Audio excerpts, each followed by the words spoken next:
Uchodzą za symbol wierności, choć skoki w bok zdarzają im się nad wyraz często.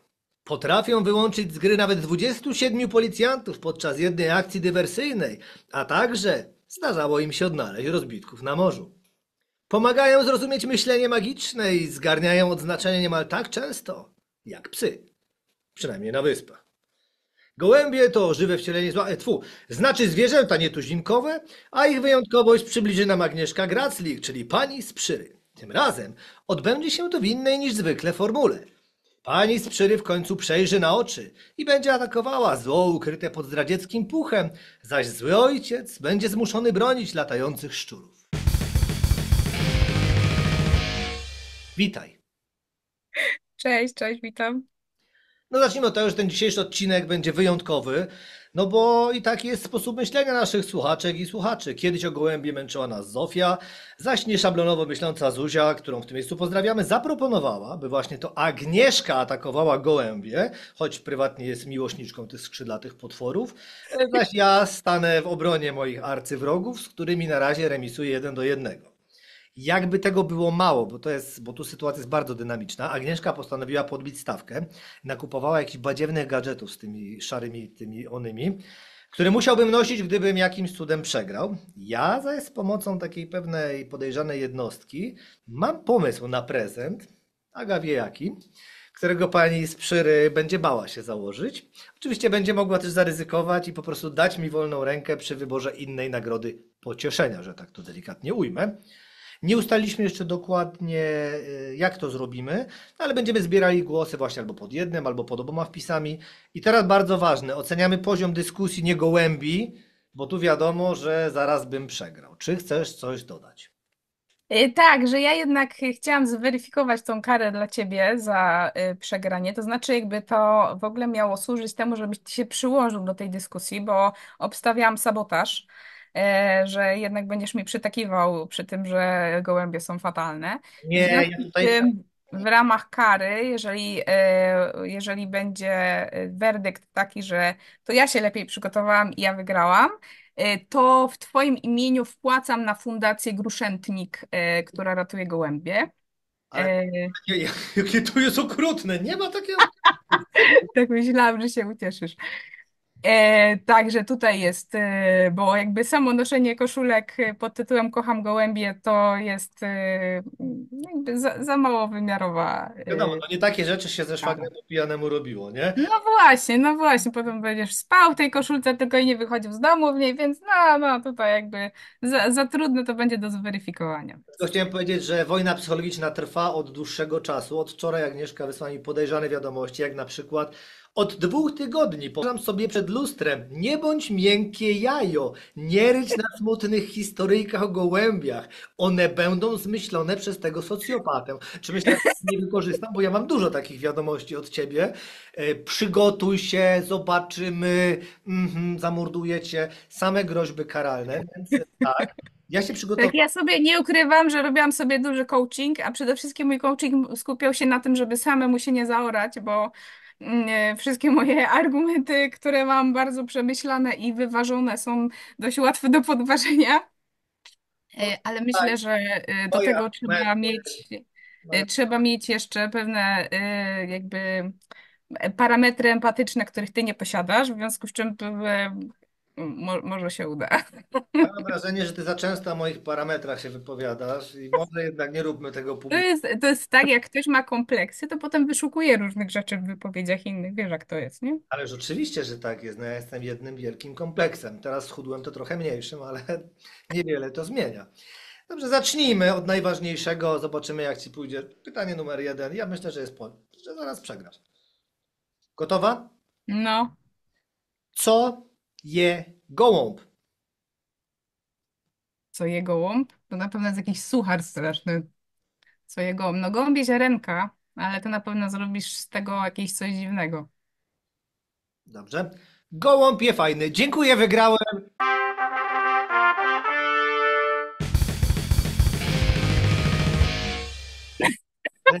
Ty nie musisz nic przelewać, na spokojnie. Czyli tę koszulkę będziesz nosiła, czy inną karę wymyślić?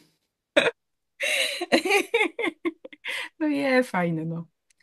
Nie, gołąbie ziarenka, ale gołąbie ziarenka w ilościach Ale, niesamowitych. Jakby wiesz, tutaj 20 gołębi zjada dziennie tyle jedzenia, co jeden człowiek. A 80 gołębi zjada 80 gołębi zjada, dziś mam to napisane, tonę gołębi, tonę ziarenek no rocznie. to szyjesz kompletnie ci nie idzie, nie? Tonę ziaren dziennie i dwóch jeszcze porwania dla okupu. Agnieszka, mieliśmy się poruszać w obrębie faktów. Dobrze? Tak, więc dobra. Fakty są takie, że gołębie powodują nieprawdopodobne szkody ekonomiczne, takie, których w ogóle jakby skala jest tak jakby szokująca, jeśli chodzi o same uprawy, bo gołębie jako ziarnojady dopadają do świeżo zasianych zbóż i tam wyżerają jakieś nieprawdopodobne ilości plonów, znaczy się wpływają na to, jak te plony potem powstają, więc same gołębie, samy jeden tylko gatunek powoduje z wyliczeń, które na przykład zrobiono we Włoszech, utratę 1% plonów, co się przekłada nawet na 40 milionów euro rocznie. Znaczy ja tu ci wejdę w zdanie, bo powołując się na włoskie Mhm. badania, automatycznie strzelasz sobie w kolano, bo przypomnę, że w 2011 roku grupa włoskich badaczy, mając dostęp do 31 gołębi, wkładała im gumowe zatyczki do nozdrzy i sprawdzała, jak im idzie powrót do domu. Te z zatkanym prawym nozdrzem wybierały okrężną trasę, co według naukowców włoskich, na których tak chętnie się tu powołujesz, miałoby znaczyć, że lewa półkula, która jest związana z prawym nozdrzem, bardziej odpowiada za nawigowanie i w ten pokrętny sposób, wkładając biednym gołębiom, niewinnym, te zatyczki do nosa, można było przyklepać hipotezę, że ludzie też lepiej przetwarzają zapachy przez prawą dziurkę oczywiście w nosie. Czy ty dalej chcesz tych Włochów? Bo ja mam takich argumentów tu. A czy wiesz, jakby korzystanie z dziwnych, pokrętnych publikacji, do których nie miałam wcześniej dostępu, jakby mam się do tego odnieść. Myślę, że to był ciekawy pomysł. Natomiast sama grupa 31 sztuk jest dość mocno. Hmm. Prego, to byli Włosi. No, na spokojnie tutaj tego. To nie jest tak jak u nas, że przejdziesz przez Katowice i masz po prostu 31 gołębi w kieszeni, nie? Ale uznajmy, że no, twoja odpowiedź nie była satysfakcjonująca. Twoja była chyba dla ciebie, tak? Już wiadomo, jak to jest z tym męskim szowinizmem, nie? Kto by się tam pytał o drugą stronę? No, ale skoro jesteśmy przy nauce, gołębie pomagają nauce. I tu bardzo ważna rzecz. Dzięki nim Barhouse Skinner mógł odkryć i opisać myślenie magiczne. Naukowiec karmił tych szarych, takich latających w różnym odstępie czasu i niezależnie od tego, co ptaki robiły, a te nasze pierzaste geniusze to super. Nagle świetnie zaczęły się zachowywać. Na przykład jedne podnosiły sobie jedno skrzydełko, inne się kręciły wokół własnej osi, co jeszcze inne robiły, poczekaj, te notatki mam. A inne nauczyły się kucać. Tu chciałem powiedzieć, że ja umiem kucać, więc tu jednak poczułem się, że wiem o co chodzi, nie? No i ten Skinner rzeczony tłumaczył to zależnością magiczną. A dlaczego? Bo gdy ta kulka pokarmu wpada do głodnego gołębia, to on akurat coś czasami robił, bo te gołębie mimo wszystko coś czasem robią, nie? I gołąb sobie tak te kropki super łączył, że akurat podnosił skrzydełko, wpadało żarełko, no to on pewnie podniesie znowu, żarełko wpadnie, nie? Tak ten gołąb to sobie zaczął wiązać, że później ta reakcja była wzmocniona, jak znowu dostawał żarcie. No bo skoro cały czas podnosił skrzydełko, to było wysokie prawdopodobieństwo, że znowu dostanie żarełko w tym samym czasie. I ponieważ ten eksperymentator podaje bez względu na to, co gołąb robi kulkę, to jest wzmacniane. Więc jak chcesz przebić magię? To jest magia gołębi. No, tak mogę przebić, że mógł wziąć inne zwierzę laboratoryjne i zrobić to samo. No dobrze, ale wziął gołębie, to wiesz, możemy za każdym razem tak mówić, że mógł wziąć. No, tylko że jakby. Mógł wziąć y, karaluchy i też pewnie by tak było. No właśnie, karaluchy by tak nie było, nie? Chodziło o to, że, co zapewne wiesz, ale dzisiaj nie chcesz się przyznać, gdyż tam fatalną rolę przyjęłaś, gołębie są bardzo inteligentne po prostu. Tak, no jak na przykład Dodo, tak? To też jakby tutaj się wpisuje w.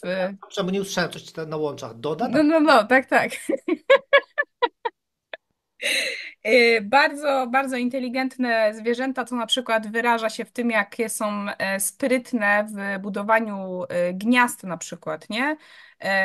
Ja to I mam jako plusy później. To moi tak, pomocnicy, tak. proszę To, pana. że są flejtuchami, czy to, że są kompletnie bezmyślne, w tym i połowa lęgu wypada, bo gdzieś nie są w stanie ogarnąć grawitacji. Nie, tu zacytuję researchera. Gołębie należy docenić, że mimo ptasiej natury odbrązawiają rodzicielstwo.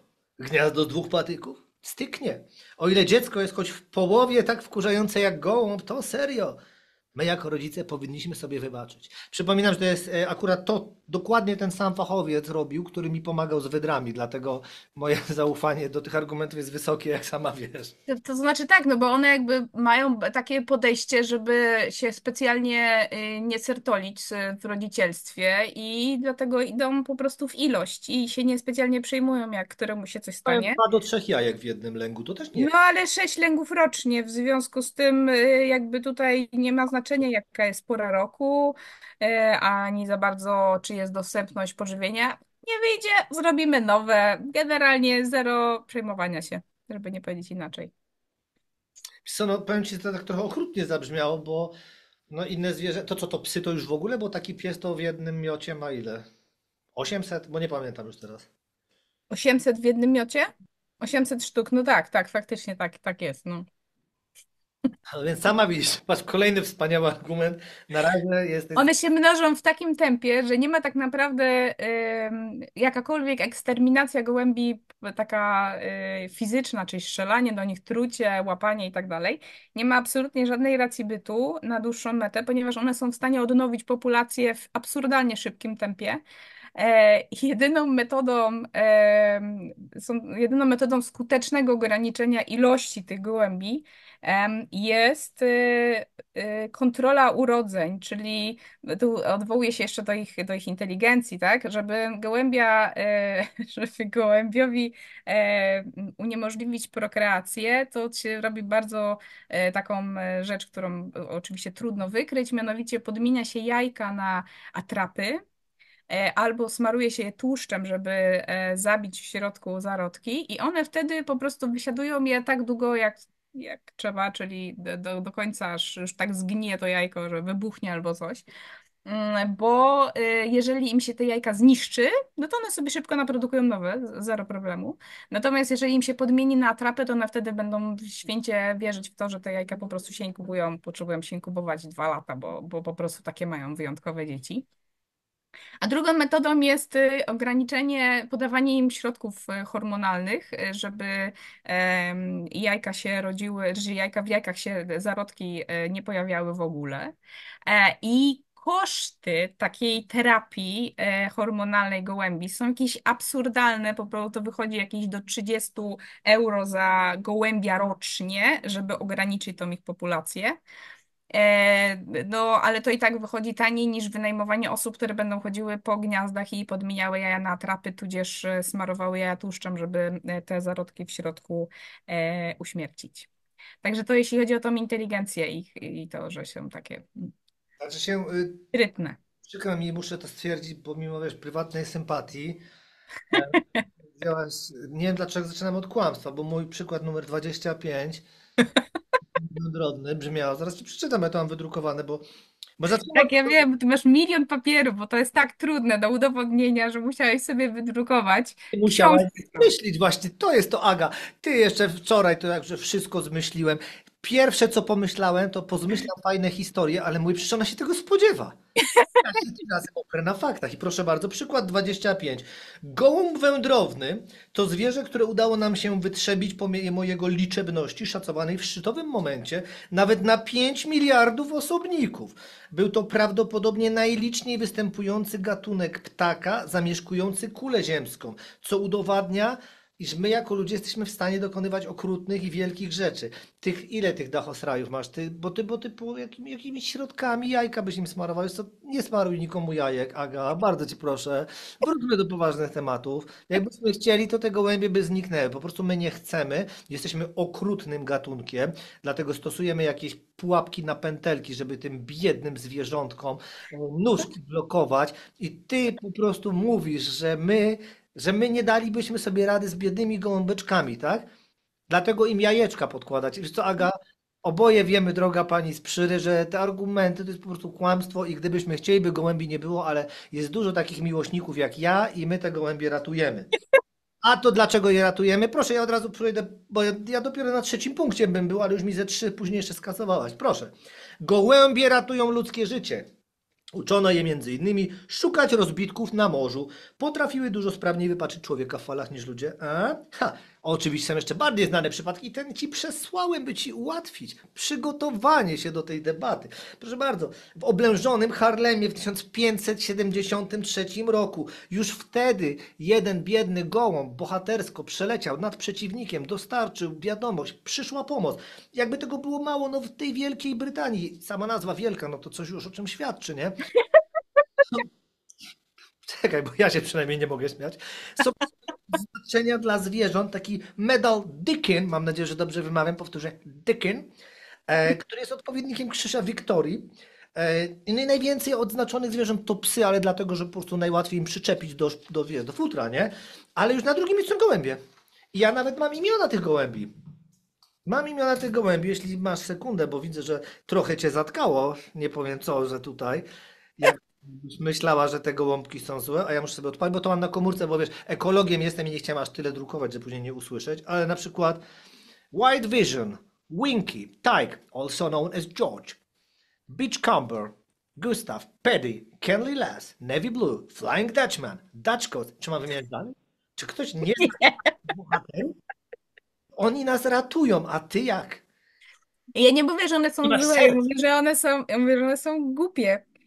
Są na przykład taki jest zwyczaj, niektóre pary w trakcie ślubu wynajmują sobie gołębie, które są wypuszczane w trakcie, jak wychodzą z urzędu czy kościoła i się wypuszcza takie białe gołębie. No i one są generalnie wyhodowane w hodowlach, tak? A w momencie, kiedy się je wypuści, to one nie są w stanie przeżyć na wolności i giną, ponieważ ich instynkt samozachowawczy jest zero, znaczy jest go po prostu nie ma go, więc one jakby idą w kierunku historii Dodo na każdym możliwym etapie. Jak tylko odrobinę chociaż człowiek okaże im jakiegokolwiek zainteresowania, to im się w tym momencie całkowicie wyłącza jakakolwiek siła do przeżycia, bo one już wtedy stwierdzają, że dobra, dobra, jesteśmy bezpieczni i w ogóle wszystko w tym momencie przestaje działać. No ale jakbyś dzieci wypuściła do lasu, to jest podobnie, tylko mogli przeżył, a to dlatego, że był w księdze dżungli. Większość dzieci ginie w lesie sama. To ty, nie wiem, jak puścisz dziecko sam, gorzej, ty mówisz w ogóle pary pod kościołem puszczają te gołębie. To wyobraź sobie, że puścisz dwoje dzieci pod kościołem. To nie jest tak, że przeżyją.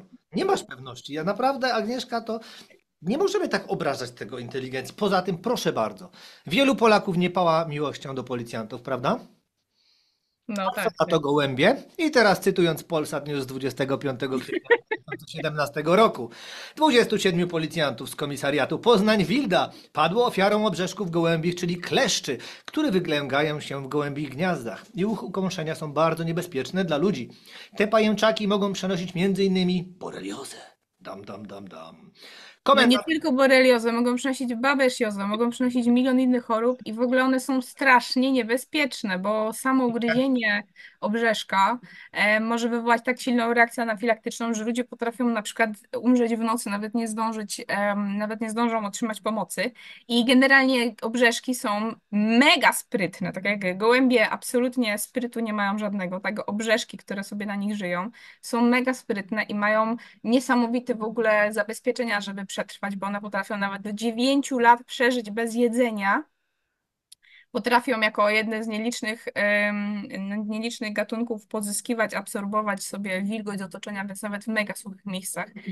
I czają się tam na ludzi. W momencie, kiedy gdzieś się skądś gołębie wyniosą, no to wtedy zaczyna się atak na niewinnych obywateli. A teraz jeszcze trzeba zauważyć, że to wcale nie jest tylko i wyłącznie związane z gołębnikami, tak, ale również z miejscami, gdzie te gołębie sobie na dziko dziś opanują jakieś miejsca. I przy tym opanowywaniu, poza tym, że zostawiałam te obrzeżki, to dodatkowo robią przepotworną dewastację. To, co gołębie potrafią zrobić w miejscach, które sobie gdzieś jest uchylony lufcik jakiś i sobie tam wejdą, to prowadzi ludzkie pojęcie. Ja jeszcze pamiętam nawet na studiach, jak byłam, to była sytuacja, że w jednym z budynków uczelnianych właśnie gołębie się włamały na strych i zrobiły tam po prostu taką masakrę, że uczelnia potem szukała firmy, która by to usunęła. To pamiętam, że to chyba było, oni oferowali 30 000 za usunięcie tych szkód i nikt się nie zgłosił, bo było taka była tam robota do zrobienia. Także po prostu po ich bytności to w ogóle jakby nawet najlepiej spalić od razu, bo to nawet nie ma co sprzątać. A to na twojej uczelni w Poznaniu? No bo nieprzypadkowo ten komisariat też był w Poznaniu. Czy możemy jakoś powiązać te fakty, że wy tam po prostu macie na pieńku z gołębiami? Bo to nie jest tak. Ja mam na pinku z gołębiami właśnie na Wildzie, kiedyś mnie gołąb obrzygał. Tak, bo potrafię wymiotować, to warto Na pamiętać. mnie, na głowę mi narzygał, tak. Więc, osobista uraza tutaj też jest. Ty masz osobistą urazę, że ci, wiesz co, to ja ci powiem, może nie zauważył, że te włosy potrzebują odżywienia, a one wymuszą No tak, no mógł nasrać, tak? Mógł nasrać, a obrzygał. No, z dwojga złego zdecydowanie wolę tą stroną. Ani ja czekałem, kiedy zaczniesz coś mówić o oposach, bo dawno nie słyszałem o oposach, bo ty zamiast o gołębiach, to mi tu o obrzeszkach opowiadać, jakie obrzeszki są w ogóle fajne i coś tam. Nie. Agnieszka, pomoc. Sprytne, sprytniejsze od swoich gospodarzy, to tylko mówiła. Od ludzi też wiele takich rzeczy jest sprytniejszych, a nie rozpatrujemy tego, kto jest dobry czy zły, tylko to, że ktoś nie ma sprytu, ale ma miłość. Miłość, a ona ci wszystko wybaczy. Zostańmy zresztą chwilę przy tej miłości, bo wszyscy wiemy, jak to gołębie, prawda, przenosiły te listy miłosne, a my ludzie co Okej, okej. zrobiliśmy? Wykorzystujemy tak zwane wdowieństwo, czyli ich uczucie do naszych celów. Pani zostaje w klatce, to pan wróci szybciej, tak? To jest No i ładne rozwiązanie. jeżeli ty To chcesz znaczy jeść te po gołębie ludziach dalej z nami. tutaj, to wiesz. Bo ty to mówisz, że one są głupie. Nie, to jest uczucie. One tak nas kochają, że wracają i do nas te listy dają, mimo że my im działkę trzymamy w klatce.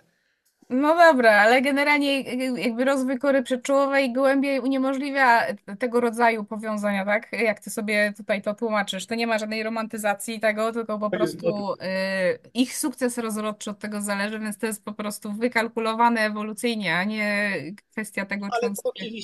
oczywiście znowu tutaj wprowadzasz w błąd słuchaczy, bo przecież gołębie udowadniają, że miłość może pokonać wszelkie trudności. Wszyscy wiemy, że łączą się w pary na całe życie, a samice wykluwają jaja i to jest bardzo ważne, z których pisklęta rodzą się nawet wtedy, gdy samcowi się podetnie nasieniowody. A? I co? Jak ten cud jest możliwy? Wiesz, jak jest możliwy? No, A otóż dlatego, że gdy wybrańc odlatuje, to gołębica w ciągu kilku minut znajduje znajduję sobie nowego. No tak, tak. nie nowego, nie nowego, młoda damo. To jest właśnie to, że to my ludzie zrobiliśmy tym biednym gołębiom, bo my mówimy, że punktualność jest ważna, prawda? Tam po niemiecku jest 15 minut, coś tam, że jest punktlich, nie? Nie pamiętam dobrze niemieckiego. Czekaj, bo ten fikoł mnie teraz trochę rozproszył. Trudniej, a bardzo mi się wydaje, że ty już masz głowę tak jak gołąb na boku, nie? Chodzi o to, że według gołębi to można by sobie zegarek normalnie nastawiać, że pan gołąb leci i wraca, dokładnie pora co do minuty jest ta sama, o ile my nie ingerujemy jako ludzie. No i ta gołębica wie, o której on będzie i dlatego ma to pole do manewru. Hmm? Do zdrady. A ja nie wiem, czy to jest zdrada, to jest zachowanie gatunku, on się tymi jajami nie opiekuje, ja tylko ci mówię, że to jest No cud. dobra, ale jak romantyzujemy to, że wraca do niej i jest tu wierność, a nagle stwierdzamy, że skok głęboki jest jednak spoko, to trochę tutaj za bardzo jakby... Chodzi o to, że bo my Trochę spójności potrzeba w tych wypowiedziach. spójności, ponieważ ludzie są cholernie niespójni, wiemy co one robią, a sami puszczamy je na ślubach. To chyba dobrze, że się zgubią, nie? Jeśli mielibyśmy brać ich przykład z nich, nie? To już lepiej niech się zgubią i stracą. Wszyscy widzimy, zwiodły ich instynkty na manowce. Nie możemy być jak gołębie. Dlatego warto uczyć się od gołębi, że za głupotę się traci. No, słucham na twoje diktum, proszę przestać śmiać. Wiesz, ile mnie kosztowało przeczytanie tyle książek o gołębiach, żeby znaleźć przykład? Dobrze, że w 60 latach pisali o gołębiach tak, jak ja bym pisał. I naprawdę książka Gołębie nasze hobby polecam wszystkim z wydawnictwa rolniczego i leśnego, bo tam jest krótki kaszel z tymi gołębiami, wiesz? I pokazują, jak wy biolodzy traktujecie te biedne zwierzęta. Gołąb się zapomniał, to mu nagle szybko nasieniowody podcięliśta. Co to za doświadczenie jest? No, słucham.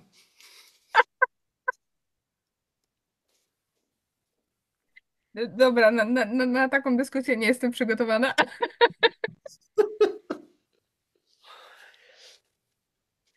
Ale no, jak to zbijesz? Ja nie wiem, do czego ja mam się odnieść. Dlaczego ktoś przeciął gołębiowi nasieniowody? No Do tak, tego mam się odnieść? chodzi. To nie mogliście, patrz, że teraz opisałaś, że im jajka smarujecie, żeby im było wygodniej, a wtedy, przepraszam, muszę wrócić do formy, a wtedy to takie okrutne metody. Nie mogliście od razu im tam, co tam robicie teraz z tym tłuszczem i jądrami. Tak, gołębie generalnie straciły na znaczeniu w momencie, kiedy ludzie wynaleźli kurczaki, bo tutaj jakby cały aspekt ich hodowli, poza tym roznoszeniem poczty, który mocno gloryfikujesz, to generalnie był ten aspekt mięsny, tutaj grał ten, no ale jakby kury są większe i mięśniejsze, więc przegrały gołębie. No i tak się tułają, ale że na pewno trzeba im oddać, że sukces odniosły, ale jakim kosztem, nie? Bo to jakby poszły w szybką prokreację. No problem tylko taki, że nie są, jakby nie można ich rozpatrywać inaczej niż jako szkodników po prostu, bo w tej chwili, oczywiście mówię teraz o gołębiach miejskich, tak, bo inne gatunki gołębi jeszcze tak człowiekowi nie zalazły za skórę, jeszcze. Natomiast gołąb miejski jeszcze w takim wymiarze jest prześmiesznym, chroniony w ogóle w naszym kraju. I chroniony jest przez to, że on te lęgi ma tyle razy w roku, to tak naprawdę, zgodnie z literą prawa, nie wolno gołębiowi nawet powiedzieć asio i go przepędzić, bo ustawa o ochronie przyrody mówi o tym, że nie wolno płoszyć zwierząt chronionych w okresie lęgowym, a ponieważ jakby u gołębia ten okres lęgowy jest taki płynny, to teoretycznie nie można nic z nim zrobić, a już w momencie, kiedy założy gniazdo, i zniesie tam sobie chociaż jedno jajko, no to jest już koniec, nie? Umarł w butach. A jeszcze gorsza akcja jest w ogóle, jeśli chodzi o nasze prawo, z gołębiem grzywaczem, bo on jest Największy, chroniony Proszę? największy w Polsce gołąb. Największy w Polsce gołąb, tak jest. Jest w Polsce, myślę, że zaimponujesz mi tym, że to wiesz. To ci jakaś wiedza fachowa oprócz tych po prostu oszczerstw. To jest zwierzę łowne, w związku z czym podlega pod prawo łowieckie, które nie daje odstępstw, to znaczy w momencie, kiedy gołąb grzywacz gdzieś założy gniazdo, to zgodnie z literą prawa nie wolno go usunąć nigdy, nawet po okresie lęgowym. Oczywiście to jest obchodzone i są różnego rodzaju fikołki prawne, żeby to obejść i móc gdzieś jakieś drzewo usunąć. Na przykład wpisuje się, że to jest tak naprawdę jednak nie jest gniazdo gołębia grzywacza, tylko sierpówki, a ono podchodzi pod inne prawo.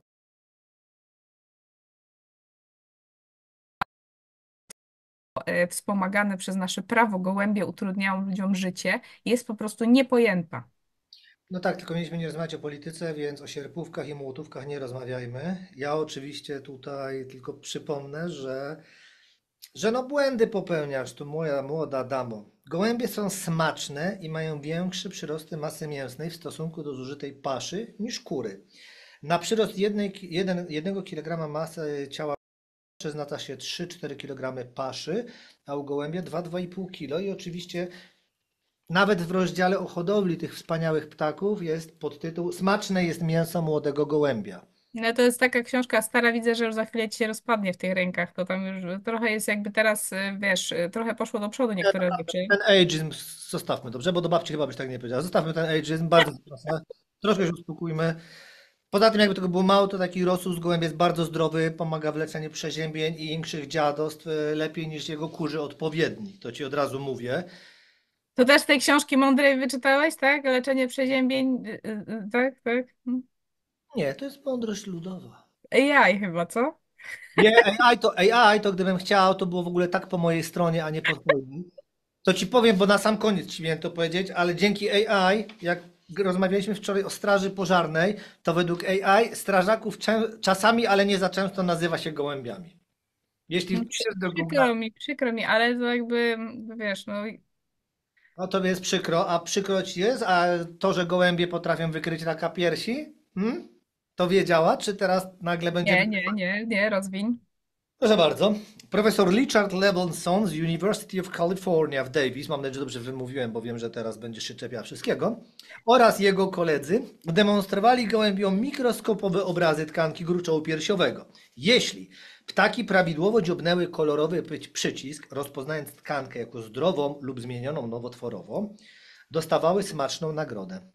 Po 15 odbywanych codziennie godzinnych sesjach gołębie stawiały prawidłowe rozpoznanie w 85% przypadków. Co więcej, konsylium złożone z 4 gołębi podnosiło dokładność diagnozy do 99% szachmat.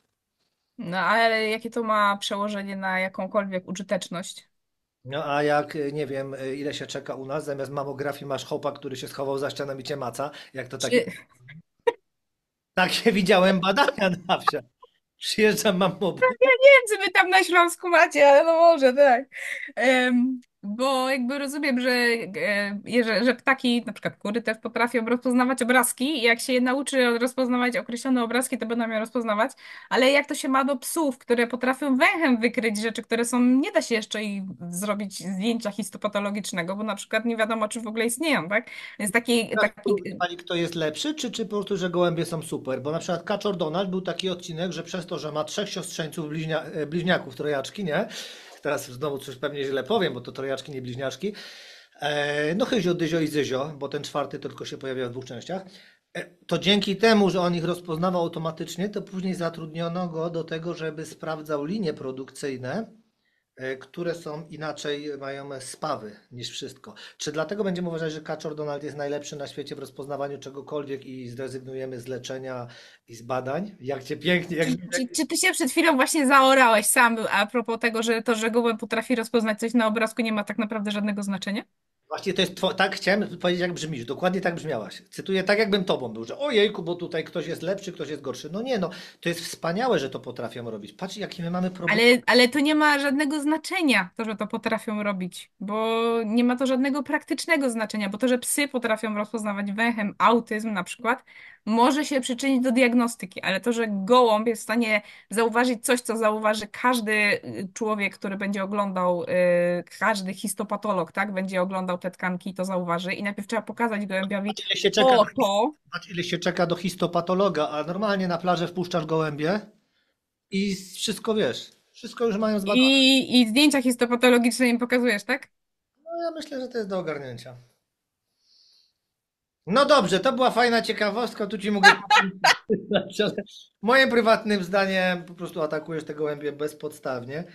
No ale dobrze, to nie wiem, to może wróćmy do tego, co już mówiłaś, czyli że o tych prywatnych rzeczach. To ja tutaj będzie dowód anegdotyczny, ty też z nich korzystałaś dzisiaj, ja sobie pozwolę raz. Pomagają dbać dzieciom o utrzymanie odpowiedniej masy ciała. Bo na przykład taka właśnie historia z Górnego Śląska.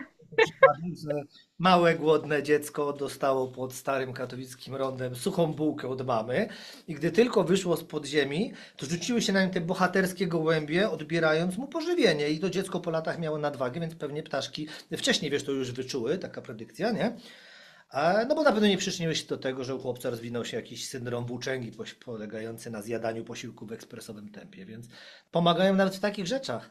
Czyli twoja osobista trauma, która wpłynęła na to, że w tej chwili hejtujesz gołębie, tak naprawdę została przekuta w tej chwili na coś pozytywnego. Oczywiście, bo to 1-1 to jest, bo ja ten rosół z gołębia jadłem, jak byłem chory i się A wyleczyłem. czyli, że rachunki wyrównane i jedne gołębie są spoko. I właśnie jest remis, a wiesz, że po remisie trzeba doprowadzić do ostatecznego, nie, tego, nie powinienem tego zwrotu używać, do wyniku wskazującego na zwycięstwo. No dobra, to może, a że pomagają walczyć z rasizmem? No chyba nie zaprzeczysz. Boję się zaprzeczać. Ale pomagają czy nie pomagają? No bo to teraz, wiesz, no bo No tutaj, to ty mi powiedz, bo ja do takich rzeczy nie dotarłam. no przecież każdy zachwyci się pięknem murzyna polskiego, pół czarnego, pół białego, prawda? To jest taka rasa gołębi pochodząca z Kujaw i Mazowsza, wyhodowane w drugiej połowie XIX wieku, też z gołębia skalnego. Gołąb lotny. Wysłałem go wszystkim znajomym, których podejrzewałem o jakiekolwiek ksenofobiczne zapędy. Zobaczyli murzyna polskiego, zakochali się. Czy tak w ogóle ta kwestia tych ras to jest kolejna rzecz, która jest przeciwko, bo zostało to tak wynaturzone, tworzenie ras gołębi w jakichś do celów takich pokazowych, to jest jakaś forma znęcania się w ogóle nad zwierzętami, bo są takie rasy, które mają tak krótkie dzioby, że nie są nawet w stanie swoich dzieci wykarmić. Już nie mówiąc o jakichś przedziwnych formacjach piór, które muszą nosić i tak dalej. Więc to jest jakby kolejne pole do nadużyć dla człowieka i to, że nadal ta hodowla gołębi jest nakręcana, jest tylko i wyłącznie związane z jakimiś takimi dziwnymi kierunkami, gdzie człowiek z tą przyjaźnią ze zwierzętami podąża. Więc tutaj akurat to, że rasy powstają nowe, to na plus dla gołębi na pewno nie jest. Bardzo przepraszam, ale rasa Giant Homer? Za samą nazwę po prostu powinniśmy oddać hołd osobie, która wymyśliła wielkiego Homera. Wielki Homer osiąga wagę około 900 gramów, nie? A to jest do Simpsonów nawiązanie? Nadzieję, bo ja tylko dlatego o nim mówię, bo ja nie sądzę, że taki amerykański gołąb jest wspaniały. Po czesku, bo wiemy o tym, że kiedyś mówiłeś o tych swoich korzeniach. To jest gigant lub obrowity postowni holub i gigantyczki postak. Tak mi, że gigantyczki postak. No, gigantyczki, tak, tak. No. Ja powiem, oglądałem te gołębie. Są różne, które wyglądają gorzej niż mogłem się tego spodziewać. Są takie, które mają, na przykład, o, śląski tarczowy, to piękna nazwa. Jeden ma nazwę jak taką trochę nawiązującą do lat 30. w Niemczech, czyli Strasser. Obecnie też z tych poglądów się nie głosi już. Ale chciałem powiedzieć, że no ja obejrzałem z wielkim zaciekawieniem ten album, który tutaj trzymam, Gołębi. I jak zwykle wyszło na to, że to my jesteśmy jacyś dziwni, bo to są gołębie, a my je nazywamy gilami, jakimiś innymi nazwami ptaków, skowronków czy tam szpaków. Bo jak już nie możemy im dać, to dajemy im na przykład dolnośląski biały łapciaty. Więc ja nie uważam, że to jest wina tych gołębi, tylko no, stworzyliśmy je, ale są ładne. No, no wielki Homer. No ale właśnie ta ich podatność na hodowlę i to, że one tak kompletnie poszły w to i w ogóle jakby zupełnie nie mają instynktu samozachowawczego i ta taka poddańczość ludziom jest tak jakaś żenująca i taka słaba, że jakby... Mm. I to jest ta wypowiedź. Nie, bo ja się szykowałem na coś poważniejszego. Znaczy to dookoła tego samego krąży. Jak chcesz poważne wypowiedzi, to jeszcze mam inne rzeczy Ej, przygotowane. dobrze, dobrze, bo ja mam dużo, ale widzę, że po prostu nie dojdziemy do twoich zmyślonych rzeczy, jeśli sama ich nie zaczniesz mówić. No to śmiało. Hej. Koszty zabezpieczania powierzchni miejskich przeciwko gołębiom. E, To są, ja mam dane z lat 2000 i to było 30 do 40 tysięcy euro na kilometr kwadratowy miasta, więc myślę, że spokojnie po 20 latach możemy to teraz podwoić. A jakby samo to, jakie one szkody wywołują, to jest po prostu nieprawdopodobne, bo i to najbardziej oczywiście odbija się w miejscach, gdzie jest dużo zabytków, dlatego że marmury są nieprawdopodobnie podatne na dewastację sikupą gołębia, bo ona jest kwaśna, więc powoduje erozję. Takie zabezpieczanie, samo jakby koszty sprzątania po gołębiach w przeliczeniu na osobnika to jest do 9 euro za sztukę, a jeżeli jest to zabytkowe miasto, to takie miasto w przeliczeniu na sztukę, na gołębia jednego, za sprzątanie i restaurację budynków musi płacić do 30 euro za gołębia rocznie. To No są po ale prostu jak, nieprawdopodobne koszty. przepraszam cię, wejdę w zdanie, bo może to i dużo, może to i mało, ale ile to jest, bo mogę teraz przekręcić nazwę holenderskiego, tam, to o czym ostatnio byliśmy, to Flügen, gdzie tam wykarmienie chomika kosztowało, nie wiem, z miliard euro. Strzelam dane, bo dokładnie nie pamiętam, ale rozmawialiśmy o tym ostatnio. No tak, 100 tysięcy euro za chomika. No dobra, tylko że jakby gołębie działają przeciwko ludziom, nie? Tutaj przeciwko chomikom na pewno też, bo wyżerają im ziarenka. Ale oprócz tego, że one jakby dewastują miasta i niszczą pomniki i tak dalej, to one dodatkowo jeszcze przez to, że właśnie są bardzo mało inteligentnymi zwierzętami, powodują masę kolizji, które również generują niesamowite koszty, bo one uwielbiają lotniska, wpadają w samoloty, wpadają w budynki. Za same koszty tylko i wyłącznie związane z kolizjami, to na przykład Stany Zjednoczone płacą ponad $1 miliard rocznie i to też sprzed paru lat są dane, więc i to nie licząc sprzątania i dewastacji właśnie.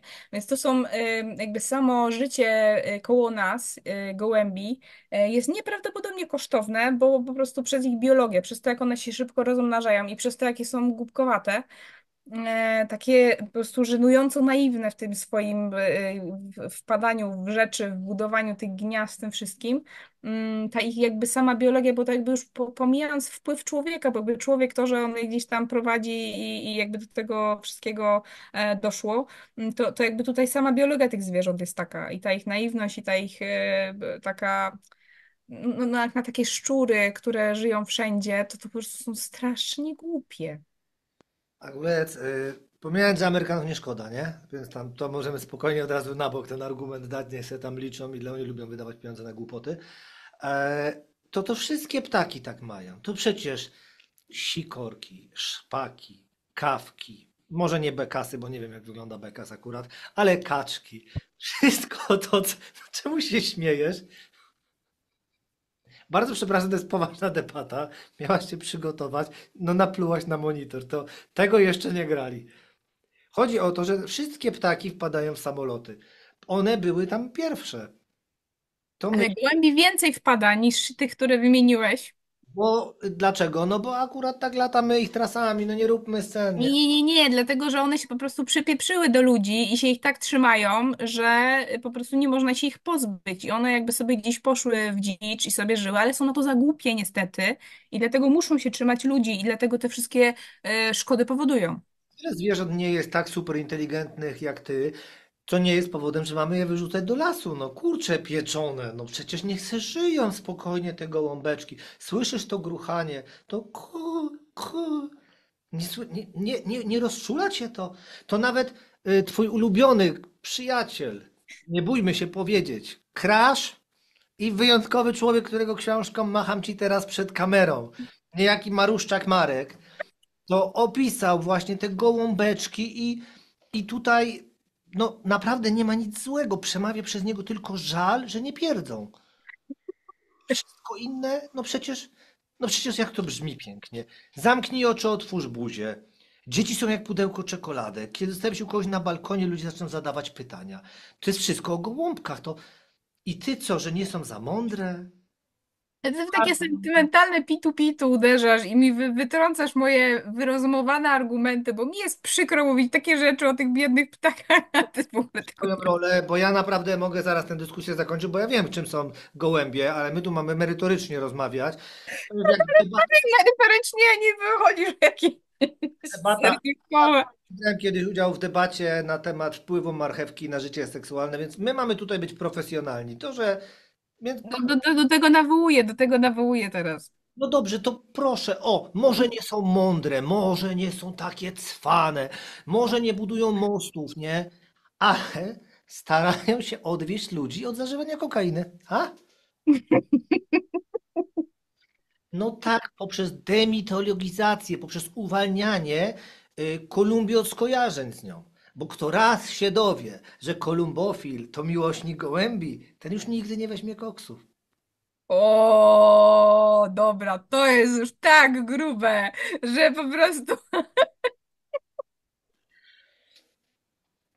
Czy to ci się przyśniło w nocy, ten Nie, argument? to przez czytanie tych książek, wiesz, bo po prostu czytam te książki, już ile można o tych przepraszam, o gołąbkach czytać, nie? I tutaj pan Zbigniew Marian Gilarski w jednej z książek, on tam zajmuje się ratowaniem polskich ras, co w ogóle, gdyby nie to, że jest w książce o gołębiach, to naprawdę byłoby podejrzane, prawda? To gdzie on tutaj to napisał? No, gdzieś tam to napisał, w każdym razie już teraz tego nie pozaznaczałem, że o. Od podstawy łacińskiej Columbus, gołąb, można utworzyć kilka terminów. Kolumbologia, wiedza o głębiej ich hodowli. Kolumbolog, znawca. Później kolumbofilia, kolumbofil. I ja to czytam o 3 nad ranem i ja się zastanawiam, czy ja nie miałem wylewu po drodze. Wiesz o co chodzi, nie? Więc będziesz ze mną tutaj, ja bronię gołębi i tak, i co? I jakie masz tu na to diktum? Co mi tam, co wymyślisz, że 3 miliardy tak na kokainę ktoś wydał? Bo nie, no ja czekam na ten argument. No słucham, bo 3 strony statystyk masz podobno, dajesz. Nie, bo akurat nie umiem się chyba do tego odnieść. Mogę ci o innych rzeczach powiedzieć, O, ale ja ci dam szansę, ja mam nawet o tym, jak pomagają nam auta odmalować, jak aktywizują nas fizycznie. Proszę cię, powiedz cokolwiek złego o tych biednych gołąbeczkach, no. O naszych turkaweczkach, sierpóweczkach, o sierpóweczkach nie mieliśmy mówić. możemy o sierpóweczkach. Ja miałam kiedyś sąsiadów sierpówki przez 9 lat, No i co? I to jest kolejny argument, jak biedne są te zwierzęta. bo, Mieszkało, bo żyją tak długo, no też mi było przykro, tak, tak. chciało się z tobą sobie radzić. No ale dobrze, no powiedz coś, co mogłoby, no nie wiem, no może nie, że z To nim. coś mam kontrargument do tego, że nazwa A, łacińska nawet gołębia ma zniechęcić do zażywania kokainy. Kurde, powiem ci, że naprawdę wysoko mi tutaj poprzeczkę postawiłeś, bo popłakałam się. nad O, losem gołębi, mam nadzieję. tak, tak, nad losem gołębi. Nad moim losem głównie, ale to.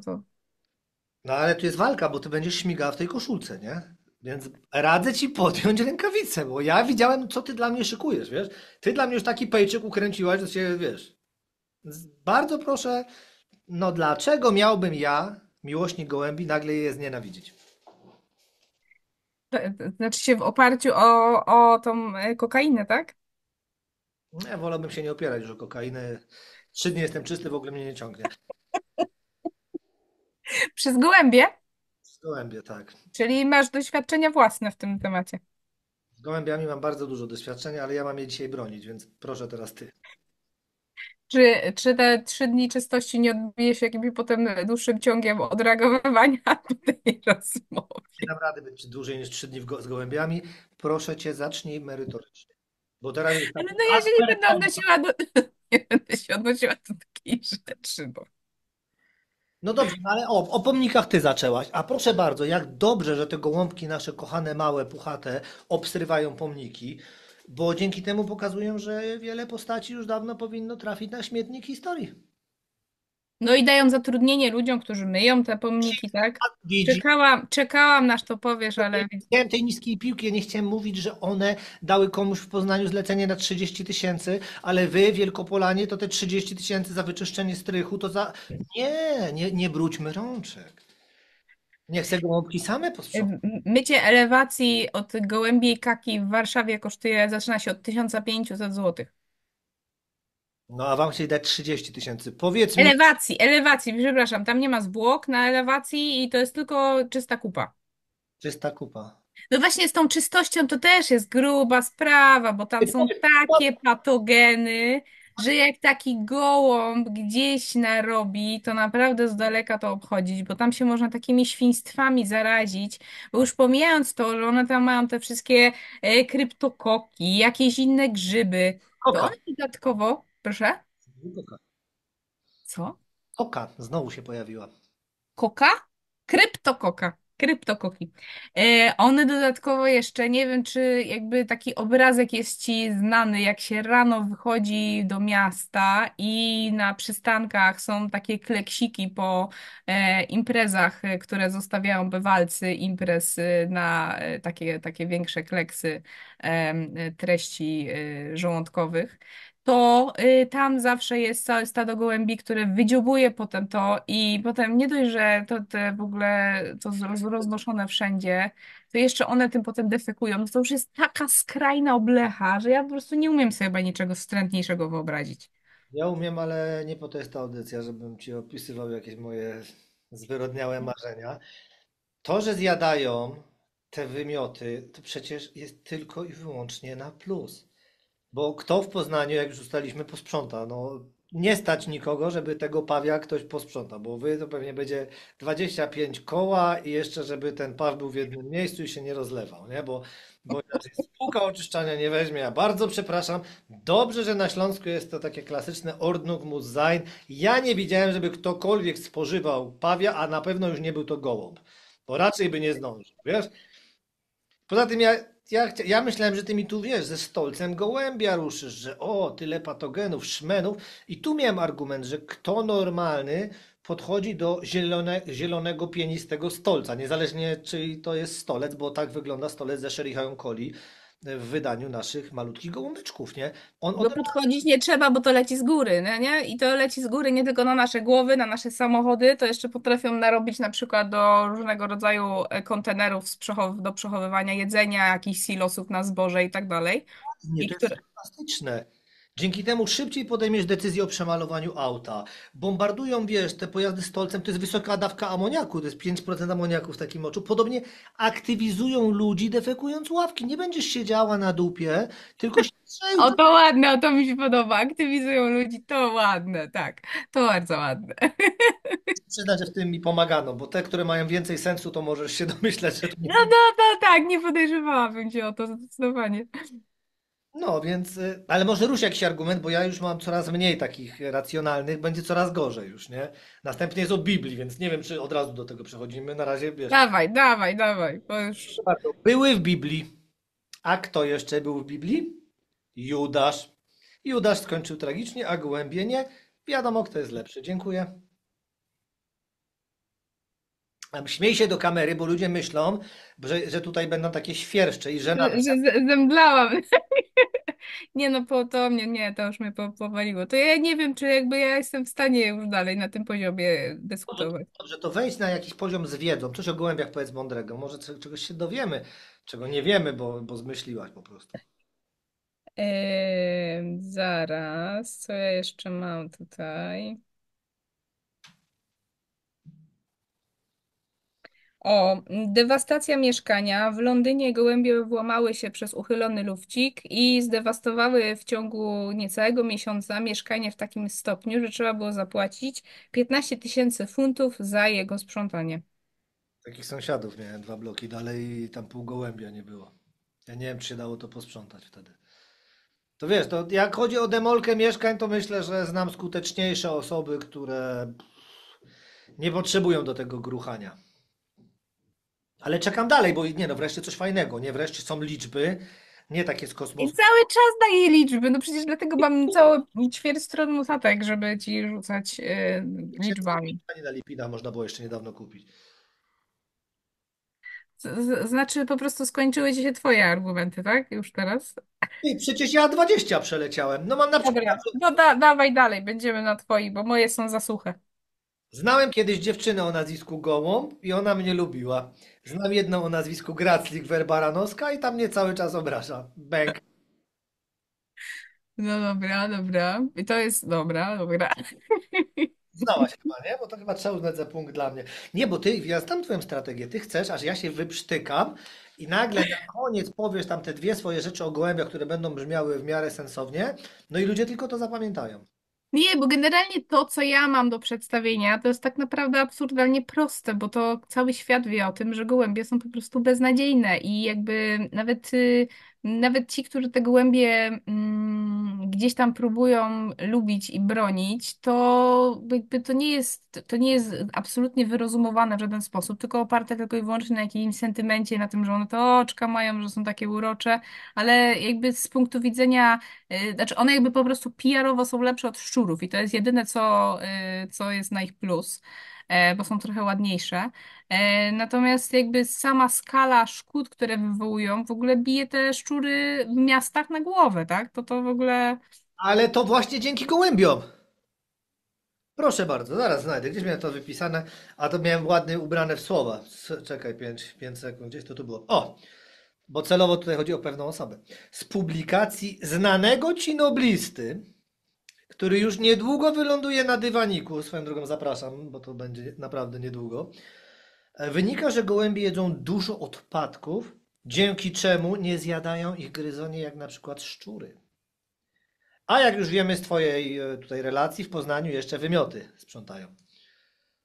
No, No tak, tylko że tak czy siak jakby koncentracja, to, że one zjadają te śmieci, to, że trzeba zabezpieczać, dodatkowo koszty ponosić zabezpieczania kontenerów przed gołębiami i zwierzęta wiąże się. są nieopłacalne. No Agnieszka, no przecież czy ma sens trzymać te psy brachycefaliczne, bo ostatnio powiedziałem o tym i ludzie pytają, co to znaczy, więc jak już drugi raz powiem brachycefalia, liczę, że sobie sprawdzą w Wikipedii, nie?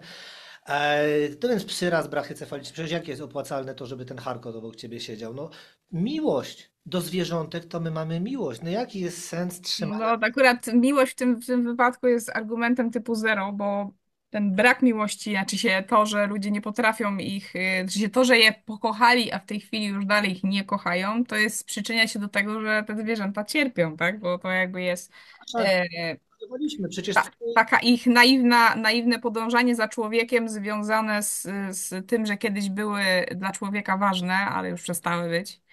I jakby tylko są teraz szkodą dla człowieka, poza ewentualnie małą grupą hobbystów, którzy gdzieś się jeszcze w tym umacniają i siedzą w tych gołębiach. To tak naprawdę jest tylko i wyłącznie pokłosie gdzieś tam jakiegoś, ta miłość, która kiedyś była, tak? Już teraz to, że te gołębie gdzieś jeszcze jakąś symbolikę mają i część starszego pokolenia lubi sobie pójść z chlebkiem i pokarmić te gołębie, no to już nie nosi takich znamion miłości raczej, nie? Tylko, no. nasza wina, to my się odkochujemy. To jest dokładnie, jak mówiłem o tym koniu. Jak było z koniem? Koń cały czas, wow, jesteś naszym najlepszym ziomalem, sztifla, piąteczka, żółwik, zbijaliśmy z nim kopyto, super piątka, nie? Nigdy cię nie opuścimy, wymyśliliśmy auto i później ten mem był, jak stoi koń, prawda, nad morzem, patrzy w taflę wody i ludzie to są jednak zdradzieckie. No i ale co, koń się potrafił zachować, tak? Nie robi takiego Tak, no proszę, robimy z niego kochaj mnie dalej, będę się rozmnażał na potęgę, aż mnie znowu pokochasz, bo to taką żałosną próbę podejmują gołębie w tej chwili. ludzie. Co? Ludzie Ci też ludzie? podejmują taką żałosną próbę. O, mamy taką fajną. Dobra, nie mogę tego powiedzieć, bo jeszcze będzie, że o religię się czepiam. Nie. Ludzie też tak mają, też się mnożą na potęgę i też będzie, że są fajni. No, to, Nie, tego to nikt nie powie. no Tego ale to, gołębie nie są fajne przez to, że się mnożą na potęgę. ale to ty tak poruszasz. Chodzi mi tylko o to, że patrz, jakie biedne to są zwierzęta. To my zniszczyliśmy piękne miasta, które miały drzewka w środku. Teraz zalaliśmy je betonem. I to przez to nagle sobie I uroili. gołębie walczą z tym betonem gównem, tak? O, proszę bardzo, punkt dla mnie. Ja chciałem powiedzieć, że później odwaliło nam już całkiem i zaczęliśmy jakieś bolce stawiać przy betonie, bo beton z bolcami to nam się świetnie kojarzy jako ludziom, ale tak, tak, możemy powiedzieć, że walczą też z betonem. Niech ci będzie, no, uznam ten argument, żeby po prostu coś ci uznać, bo na razie, no na razie nie jest z tobą dobrze, a ja tutaj mam jeszcze parę rzeczy, na przykład, wiesz, czy lubisz ptasie mleczko? Nie. No i bardzo dobrze, a gołębie produkują, to przynajmniej ich dzieciom nie będziesz podżerała, nie? To zawsze na plus, nie? I karmią nim pisklęta, to No o tak, żygają im do dzioba. No świetnie, faktycznie, znakomity argument. Za. ty, ale nie ptasim mleczkiem. No bardzo przepraszam, pani biolog. Przecież wiemy, że akurat ptasie mleczko jest z zupełnie innych gruczołów. To się łuszczy na ciałku, to nie jest w ogóle forma płynna, dlatego też normalne ptasie mleczko to są takie białe te płatki. O, nie wiedziałaś? O czym ty teraz mówisz? Przecież ptasie mleczko, jak naprawdę wygląda ptasie mleczko, sobie weź tam komóreczkę, no Czy ja ty myślisz o bo ja nie wiem, o czym ty teraz mówisz. O ptasie, złuszczającym się na błonku wola gołębiego. a my je ptasim mleczkiem. To jest tak naprawdę ptasie mleczko. No a o czym ty wcześniej mówiłeś? Mówiłaś o żyganiu nagle. No tak, no bo one muszą zwymiotować to, bo wola jest wewnątrz gołębia. Ale to od razu musisz tak brzydko powiedzieć. Nie możesz jakichś słów normalnych używać. Naprawdę? A pelikan to też wymiotuje? Czy po prostu No tak, no. dziecko? No ale to tkliwość jakoś, wyszukujesz tkliwość w czymś tak obrzydliwym, no to już naprawdę. Ach, obrzydliwe. Wiesz co, ale ciebie natura obrzydza? Przepraszam bardzo, czy to ty miałaś peja z wackami i stolcami, czy ja może mam tu podmiankę i mi ktoś inny totalnie przyszedł? Ale to dlatego, że uważam, że stolec jest taki mnie, a mi warto się nad nim rozczulać? To myślisz, że dlatego? Nie wiem, ja wolę nie się w twoje fetysze, daj spokój, nie? Że to jest twoja sprawa i gajowego, nie? No ale kurczę, no dobrze, no a mieliśmy też, że o tym rasizmie było, nie? To pójdźmy dalej. Oswajają świat z niepełnosprawnościami, bo świat miejskich gołębi jest, i tu trudne słowo, bardzo inkluzywny. Mhm. Było gołąbków z jedną nóżką i patrz jak one są okej dla siebie, nie? Mhm. No, są okej, bo generalnie z tej jedyną jakby ewolucyjne, co im ewolucja dała, znaczy poza powiedzmy rozrodczością, to jest ta ich odporność na po prostu absolutnie najgorsze możliwe pokarmy. I co tak naprawdę było strzałem w kolano, albo właśnie w tą kulawą stópkę, bo one przez to, że są w stanie wyżyć na byle czym, odkarmiają takiej ilości młodych, które potem jakby sobie nie radzą i giną i dodatkowo jeszcze przyczyniają się do ogromnych kosztów społecznych, ale przez to właśnie, że gdzieś ten organizm jednak walczy z tym badziewnym jedzeniem, to z okazji niedoborów robią mi się przykurcze, pisklakom robią się przykurcze stóp. I potem one mimo wszystko starając się chodzić sobie robią takie właśnie udeptane kikuty na tych nogach, co z kolei no nie wiem, czy to akurat na plus można zaliczyć z oswajaniem z tego rodzaju niepełnosprawnością. No dla mnie to jest przykład tego, jak bardzo to wymaga interwencji ludzkiej, żeby jednak maksymalnie ograniczyć tę ich populację. Ja właśnie słyszałem, że te kikuciki w wielu przypadkach są przez ludzi, którzy robią te pułapki, takie mini lasso łapiące gołębie za nóżki, jak nie stosują tych kolców i dochodzi do martwic i te gołębie częściowo giną z głodu, a część po prostu tych bardziej ogarniętych oddziobuje tą żyłkę, zaciskając ją podczas ucieczki i tak dochodzi do martwic. No, ja znam te, które mają takie kulki udeptane z nurek, A i one na tych kikutach sobie potem chodzą, a takiego z odciętą nogą, no może po prostu my w Poznaniu nie robimy takich rzeczy z gołębiami, jak wy tam u siebie. I tutaj ludzie jakby nie łapią gołębi na żyłkę, wiesz, jakby tutaj swoje doświadczenie. U nas się ryby na żyłkę łowi ewentualnie, a gołębi nie, ale to wiesz, to jakby no przykro mi, że tam tak macie u siebie i łapiecie gołębie na żyłkę, no. Akurat nie u nas, tylko w jakimś podcaście miłośniczych gołębi, ale wracając do jedzenia na przykład, proszę bardzo, gołębiom szkodzi alkohol, awokado, kofeina, Ludziom też szkodzi alkohol. dlatego one mi nie zjedzą, wiesz o co chodzi, nie kolidujemy sobie, a na przykład No widzisz, wegetarianie, a gdyby na przykład podchodziły do konsumpcji alkoholu, to może na przykład alkohol byłby droższy i mniej ludzi by się alkoholizowało w związku z tym. ale ile Może po one się prostu mogą by dla ich ciebie poświęcać? starczało. Ile one się mogą dla ciebie poświęcać? A przynajmniej to nie jest tak jak wegetarianie, którzy jedzą jedzenie mojemu jedzeniu, to wiesz, to tutaj trzeba uszanować te gołębie, nie?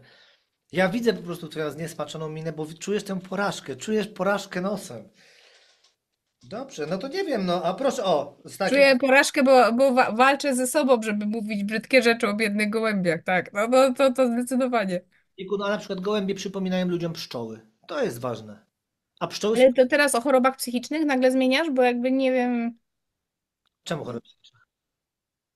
że ludziom, tak? Coś się Nie, no, stało ludziom i... wiesz, chodzi o to, że, O mamy wzrokowe, czy jakby... że gołębie mają obrączki z kolorami, tak ze względem roku, to tak samo jak z opalitkami u pszczół. Szachmat. Sam to wymyśliłem. No dobra, no to jak sam wymyśliłeś, to wiele wyjaśnia. Okej, to no dobra, Co to roku jakby... zmienia się kolor obrączek, prawda? Możesz No, spytać kolegi, który teraz będzie jechał mi tu bociany obrączkować niedaleko. no. Co roku zmieniasz obrączki gołąbkom i co roku zmieniasz matce opalitkę, żeby wiedzieć. I widzisz, ile może mieć ten gołąb na oko lat. O kurde, no dobra, no to pas, nie, bo jakby...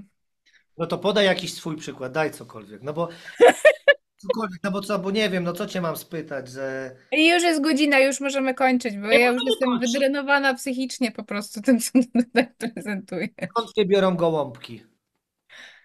No co, kapusta i A bo z ryż. kapusty się biorą. Bardzo dobrze, czyli jednak trochę się merytorycznie przygotowałaś. A jak to było, że siedzą dwa gołębie na dachu, samiec wściekły, a samiczka płacze? W końcu samiec mówi, ile razy mam ci powtarzać, że nie jestem żonaty. Tę obrączkę założył mi jakiś szurnięty chłop w parku. I powodujemy te problemy. No ale tu przeczytaj coś, jedną rzecz, proszę, no. No zarycz, no. Ale że co? Cokolwiek, że te gołębie są złe, spróbuj, no.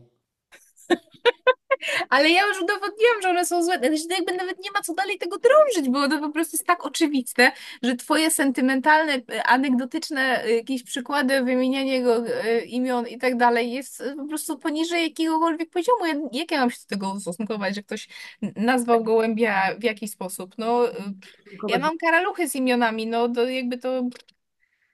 No ale to akurat wszyscy wiemy, że ty też nie jesteś jakimś najbardziej transparentnym przykładem osoby stabilnej psychicznie, nie? Ale generalnie, no przecież ja tutaj szykując się przeczytałem na przykład, że odlotowe gołębie polują na chlebostwora i tytuł tego komiksu nie tylko uświadomił mi istnienie chlebostwora, ale i odsłonił bohaterstwo moich szarych przyjaciół. Bronią O, nas. na chlebostwora, okej. Coś jeszcze potrzebujesz? Gołębie są ekonomicznym perpetuum mobile. To też ja trochę wymyśliłem, więc nie wiem, nie wiem na ile będzie to wiarygodne, ale rano je sprzedajesz, a wieczorem wracają. A, uśmiech poznański jest, dobrze. Powiedziałem coś o pieniądzach, to cię chichrać. Nie wyłączę mikrofonu, proszę bardzo. No dobrze, no to nie wiem, co chciałem powiedzieć. A to, że sama wiesz o tym, że tak naprawdę gołębie to są roboty stworzone po to, by nas chronić. Nie, nie, drony stworzone po to, żeby nas śledzić Widzisz, jak ci było. i ładują się na drutach wysokiego napięcia, siadają, ładują się i potem dalej latają i nas śledzą. Tak, dla naszego dobra i obracają główki i nagrywają. Tak, bo wiadomo, że inwigilacja jest dla dobra, to powszechnie znany fakt. Stalin mówił, że kontrola najwyższą formą zaufania, a myślę, że on coś o tym wiedział, nie? No dobrze, no widzę, że nie zmobilizuję cię do wysiłku. Sama wiesz, że gołębie są super. Więc cóż, no na koniec mogę cię tylko jeszcze raz powtórzyć pytanie. A, no bo jeszcze mamy, że przemycają rzeczy do więzień, że w niektórych rejonach świata gołębiem nazywa się najważniejszą osobę w wiosce, no bo nie dość, że jest silny. Ale przepraszam, to, że przemycają rzeczy do więzień, to dodałeś na plus, naprawdę? No to wczoraj pytałaś i nie wiedziałaś o tym, to ci zapisałem. Nie wiem, sama wczoraj nie pytasz, czy to prawda, że przemycają rzeczy do więzień. No Nie, nie, ja powiedziałam, że trzeba, że ciekawe, czy ktoś wpadł na to, żeby przemycać na przykład rzeczy, jakieś narkotyki albo inne rzeczy przy pomocy gołębia. Ty stwierdziłeś, że tak. nie, albo to jest, wiesz, trudniejsze byłoby, gdybyś chciała spytać, czy przemycają sobie gołębie w czymś. To byłoby ciekawe, ale że gołębie A to nawet mam zdjęcia na to, że są przemytnicy, którzy sobie w nogawce spodni przemycał facet chyba 4 czy 5 gołębi w jednej nogawce. najwyraźniej miał tam sporo miejsca jeszcze, no to co?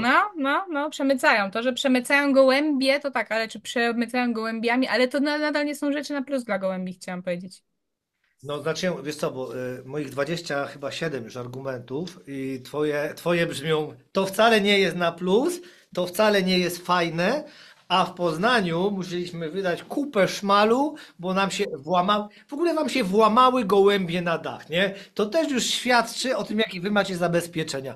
Cóż za włamanie, no chcę lipę ptactwa, gołąb.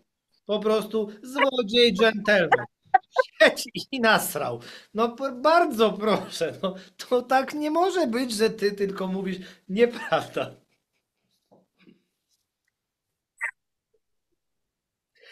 No i nie słychać tego śmiechu, a ludzie płacą za ten śmiech, bo ja go później nagrywam i sprzedaję na OnlyFans, ale mniejsza z tym. Jakoś muszę utrzymywać tę stację.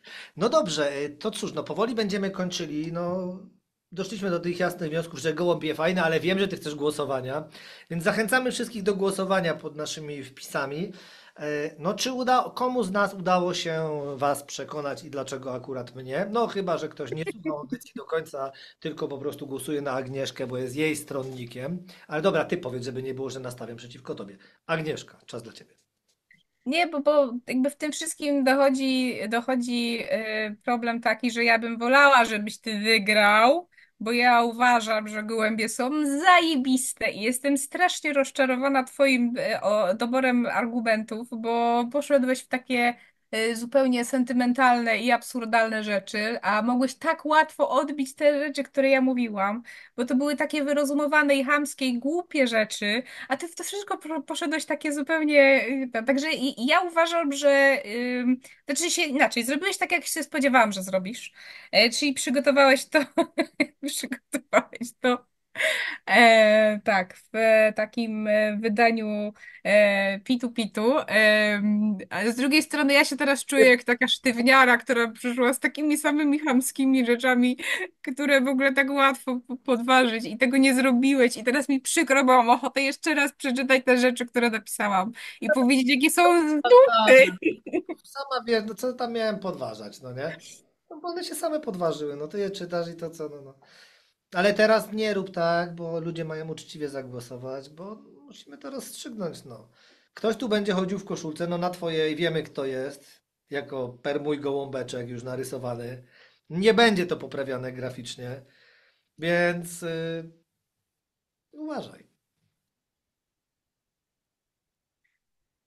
No i co tak zamilkłaś? Się śmieje i... No cóż, bardzo dziękuję, że znalazłaś czas. Wszystkich jeszcze raz zachęcamy do głosowania, Ja komentowania. bardzo przepraszam wszystkich, którzy lubią gołębie i po tym, co ja naprawdę gołębie kocham. I to wszystko, co tutaj dzisiaj powiedziałam, to ja w ogóle się z tym nie identyfikuję. Dobrze, że by się... Podobnie jak mój oponent również nie identyfikuje się z niczym, co tutaj powiedział, żeby było jasne. No możliwe, że nie lubię gołębi. Nadal? Kurczę, no przecież wiesz, ja musiałem czytać i patrzeć na te krzywe dzioby po prostu i kolor oczu i jakieś rozkminy, czy on lepiej lata, bo ma pomarańczowe oczko, czy żółte. Nie, jednak to nie ma znaczenia. Ludzie nadinterpretowują i w każdej z tych publikacji, nie? Nie będę mówił, bo zaraz jeszcze ja, jak teraz się odpalę, to przegram tę dyskusję. Słuchajmy gołębie, dbajmy o nie, głaszczmy im piórka. Głosujcie, subskrybujcie i Agnieszka, byłaś super, super oponentką. Dziękuję Ci. Dziękuję również.